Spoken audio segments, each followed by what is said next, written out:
नागपुर के नव चैतन्य बुद्ध विहार में हुई चोरी का पुलिस ने खुलासा कर दिया है।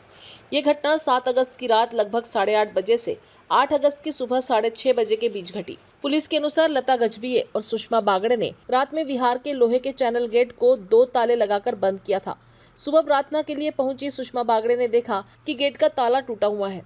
अंदर जाकर पता चला कि 2.5 फुट की ऊंची पीतल की गौतम बुद्ध प्रतिमा, जिसकी कीमत करीब 15,000 है, वो गायब है। साथ ही दान पेटी भी चोरी हो गई थी। बाद में दान पेटी विहार के बाहर पीपल के पेड़ के नीचे टूटी पड़ी मिली, जिसमें रखी करीब 6,000 की नकद गायब थी।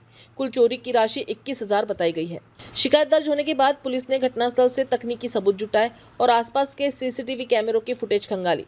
गुप्त सूचना पर कार्रवाई करते हुए गोधनी निवासी सागर बबन बोरकर को गिरफ्तार किया गया। पूछताछ में उसने अपराध कबूल किया और चोरी की मूर्ति बरामद कर ली गई। दूसरा आरोपी फरार बताया जा रहा है। वहीं इस कार्रवाई में वरिष्ठ पुलिस अधिकारियों के मार्गदर्शन में पुलिस टीम ने अहम भूमिका निभाई है, जिसकी सराहना नागरिक कर रहे हैं।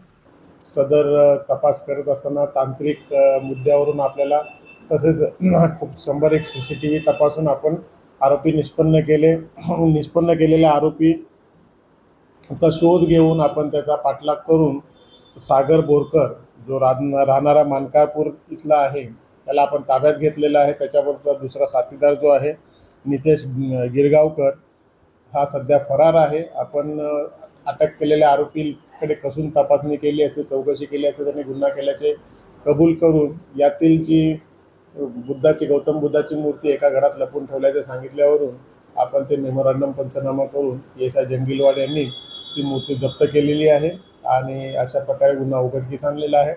त्यातला एक आरोपी अजून फरार असून त्याच्याकडे त्या दानपेटीतील रक्कमही त्याच्याकडे आहे। तो मिळून आल्यानंतर ती देखील जप्त करण्याची तजवीज ठेवलेली आहे। सदरचा गुन्हा उघडकीस येण्यामध्ये माननीय DCPSO माननीय ACPSO यांचं मोलाचं मार्गदर्शन आम्हाला प्राप्त झालेलं आहे। ते घरफोडीची चोरीच्या उद्देशाने जी काही घटना घडलेली आहे ती संपूर्णपणे चोरीच्या उद्देशाने आहे।